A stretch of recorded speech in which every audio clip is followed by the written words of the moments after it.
नमस्कार, न्यूज मंच देख रहे हैं आप और मैं हूं विशाल वैभव। दिल्ली में मुख्यमंत्री आतिशी जो है प्रेस वार्ता कर बीजेपी पर जो है जमकर निशाना साधा है और इस दौरान जो है उन्होंने जो बस में जो मार्शलों की नियुक्ति हुई है उसको लेकर जो कहा कि बीजेपी गंदी राजनीति करती है। क्या कुछ पूरे प्रेस वार्ता में मुख्यमंत्री आतिशी कह रही हैं, आइए आपको हम उनके बयान को सुनाते हैं। बने रहिए न्यूज मंच के साथ। न्यूज मंच के लिए दिल्ली से गणेश कुमार के साथ विशाल वैभव, पटना।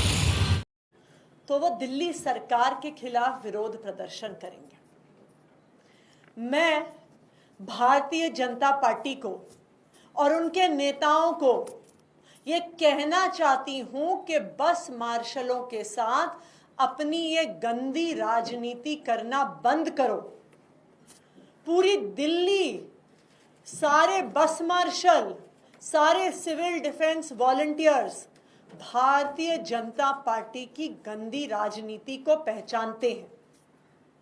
सब लोग जानते हैं कि भारतीय जनता पार्टी की क्या सच्चाई है और अरविंद केजरीवाल जी और आम आदमी पार्टी की क्या सच्चाई है।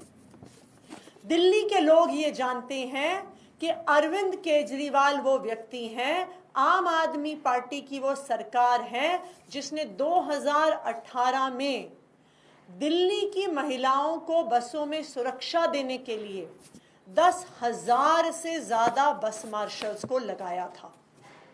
गरीब घरों के लड़के लड़कियों को लगाया था, उनको रोजगार दी थी। जिन्होंने बस मार्शल के तौर पर महिलाओं को बसों में सुरक्षित रखा, बच्चों को सुरक्षित रखा, बुजुर्गों को सुरक्षित रखा, महिलाओं के साथ बदतमीजी छेड़छाड़ को रोका, बच्चों को किडनैप होने से रोका। लेकिन भारतीय जनता पार्टी ने इन बस मार्शलों के साथ अप्रैल 2023 से ही अन्याय कराना शुरू कर दिया।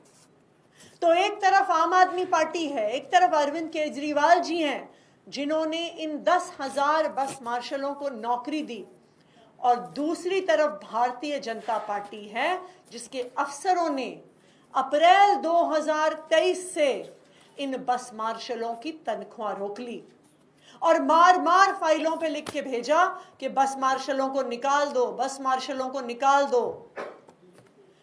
ये आम आदमी पार्टी थी, ये अरविंद केजरीवाल जी की सरकार थी, उनके मंत्री थे जिन्होंने जब से इन बस मार्शलों की तनख्वाह बीजेपी द्वारा रोकी गई, बार बार संघर्ष करके इन बस मार्शलों को तनख्वाह दिलाई। तो भारतीय जनता पार्टी का षड्यंत्र खत्म नहीं हुआ।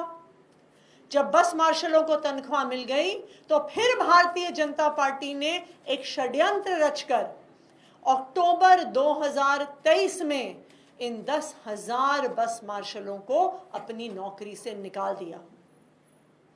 अरविंद केजरीवाल जी ने बार बार एलजी साहब को चिट्ठी लिखी कि बस मार्शलों को निकालने से ना सिर्फ ये 10,000 लड़के लड़कियां बेरोजगार हो जाएंगे, बल्कि दिल्ली की महिलाएं, दिल्ली के बुजुर्ग, दिल्ली के बच्चे बसों में असुरक्षित हो जाएंगे। लेकिन फिर भी भारतीय जनता पार्टी के कान पे जूं नहीं रेंगी और उन्होंने अब अक्टूबर 2023 से इन सभी बस मार्शलों को निकाल दिया। लेकिन आम आदमी पार्टी ने, अरविंद केजरीवाल जी ने भी प्रण ले लिया कि जब तक बस मार्शल्स की बहाली नहीं होती वो उनके साथ संघर्ष करते रहेंगे। जब बस मार्शल्स का संघर्ष शुरू हुआ तो एक तरफ भारतीय जनता पार्टी और उनकी दिल्ली पुलिस थी जिन्होंने बार बार इन बस मार्शलों पर लाठियां बरसाई, उनको मारा पीटा, उन पे वाटर कैनन चलाई, उनको गिरफ्तार किया। और दूसरी तरफ आम आदमी पार्टी थी जिसके मंत्री, जिसके विधायक इन बस मार्शलों से कंधे से कंधा मिलाकर संघर्ष करते रहे। तो मैं भारतीय जनता पार्टी को ये बताना चाहती हूं कि पूरा देश देख रहा है, पूरी दिल्ली के लोग देख रहे हैं और सारे बस मार्शल देख रहे हैं कि आपका काम सिर्फ गंदी राजनीति करना है और आम आदमी पार्टी और अरविंद केजरीवाल जी का काम बस मार्शल्स के लिए संघर्ष करना है, उनको उनके अधिकार दिलाना है। आप बस मार्शल्स छोड़ दीजिए, आप देश भर में भारतीय जनता पार्टी शासित सरकारों में कहीं पर भी कॉन्ट्रैक्ट एम्प्लॉइज हैं, संविदा कर्मी हैं, तो आप उनके हालात देखिए। राजस्थान में 1,10,000 से ज्यादा कॉन्ट्रैक्ट एम्प्लॉइज हैं। मध्य प्रदेश में 1,84,000 कॉन्ट्रैक्ट एम्प्लॉइज हैं। छत्तीसगढ़ में 45,000 से ज्यादा कॉन्ट्रैक्ट एम्प्लॉइज हैं। उत्तर प्रदेश में 2 लाख से ज्यादा कॉन्ट्रैक्ट एम्प्लॉइज हैं। और इन सब राज्यों में जब भारतीय जनता पार्टी ने चुनाव लड़ा तो वादा किया इन संविदा कर्मियों को, वादा किया इन कॉन्ट्रैक्ट एम्प्लॉइज को कि हम तुम्हें पक्का करेंगे, हमें वोट देके भेज दो बस एक बार। आज देखने जाइए, क्या भारतीय जनता पार्टी ने राजस्थान में इन संविदा कर्मियों को पक्का किया? क्या नहीं किया। क्या यूपी ने अपने कॉन्ट्रैक्ट एम्प्लॉइज को पक्का किया? नहीं किया। क्या छत्तीसगढ़ की भारतीय जनता पार्टी की सरकार ने चुनाव में वादा करने के बावजूद कॉन्ट्रैक्ट एम्प्लॉइज को पक्का किया? नहीं किया। ना यूपी में किया, ना राजस्थान में किया, ना मध्य प्रदेश में किया, ना छत्तीसगढ़ में किया। अगर पूरे देश में कोई एक पार्टी है जिसने कॉन्ट्रैक्ट एम्प्लॉइज को, कच्चे कर्मचारियों को पक्का करने का काम किया है तो वो आम आदमी पार्टी है। चाहे एमसीडी हो, जहां पर पिछले 2 साल में आम आदमी पार्टी की सरकार ने अरविंद केजरीवाल जी के मार्गदर्शन में 10,000 से ज्यादा सफाई कर्मचारियों को पक्का किया है, अपने चुनावी वादे को पूरा किया है। या दूसरी ओर आम आदमी पार्टी की पंजाब सरकार हो, जिसने 12,000 से ज्यादा कच्चे शिक्षकों को अपनी सरकार बनने के बाद पंजाब में पक्का किया है। तो मैं भारतीय जनता पार्टी को ये कहना चाहती हूं कि अपनी गंदी राजनीति बंद करो। चाहे बस मार्शल हो, चाहे दिल्ली के सब लोग हों, सबको पता है कि कच्चे कर्मचारियों को डंडे लाठियों से अगर कोई पीटता है तो वो भारतीय जनता पार्टी पीटती है। अगर कच्चे कर्मचारियों के संघर्ष में, बस मार्शल्स के संघर्ष में कोई कंधे से कंधा मिलाकर चलता है तो वो आम आदमी पार्टी है। और आज मैं भारतीय जनता पार्टी को एक चैलेंज देना चाहती हूं। मैं भारतीय जनता पार्टी को चैलेंज करती हूं कि आम आदमी पार्टी की दिल्ली सरकार 1 हफ्ते के अंदर अंदर इन बस मार्शल्स को पक्का करने का प्रस्ताव आपके एलजी साहब को पहुंचा देगी।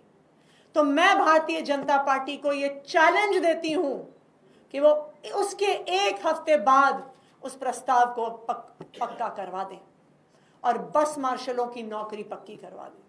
मैं दावे के साथ कह सकती हूं कि जिस तरह भारतीय जनता पार्टी ने गंदी राजनीति करी उत्तर प्रदेश में, राजस्थान में, छत्तीसगढ़ में, वो यही गंदी राजनीति बस मार्शल्स के साथ करेंगे। जब आम आदमी पार्टी की सरकार ने कैबिनेट नोट बना के भेजा तो भारतीय जनता पार्टी ने अपने एलजी साहब से उसे साइन नहीं कराया। और मैं दावे के साथ कह सकती हूं कि जब 1 हफ्ते बाद दिल्ली सरकार ये प्रस्ताव भेजेगी तो भारतीय जनता पार्टी इसे पास नहीं होने देगी, क्योंकि वो बस मार्शल्स के साथ सिर्फ गंदी राजनीति कर रहे हैं। धन्यवाद।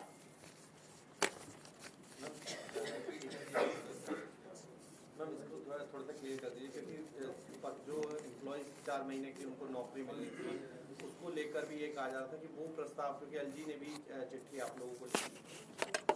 जी, वो प्रस्ताव, ये तो उस प्रस्ताव पे पिछले हफ्ते ही मंडे को गोपाल राय जी और हमने एक रिव्यू मीटिंग करी थी। उन सिविल डिफेंस वॉलंटियर्स को, बस मार्शल्स को कहाँ कहाँ डिप्लॉय किया जाएगा, उसका पूरा खाका तैयार किया गया है। और आने वाले कुछ ही दिनों में, अगले 2 से 4 दिनों में उनका कॉल आउट शुरू हो जाएगा। फिर से एक प्रस्ताव आप भेजेंगे? आप कह रहे हैं एक जल्दी हम प्रस्ताव भेजेंगे इन्हें पक्का करने का, बीजेपी की तरफ से। हम 1 हफ्ते के अंदर अंदर भारतीय जनता पार्टी के एलजी साहब को प्रस्ताव भेजेंगे। मैं बीजेपी को चैलेंज करती हूं कि अगर हम एक हफ्ते में प्रस्ताव भेजते हैं तो वो उस प्रस्ताव को एक हफ्ते के अंदर अंदर पास करवा के बस मार्शल्स को पक्की नौकरी दिलवा दें। ये मेरा भारतीय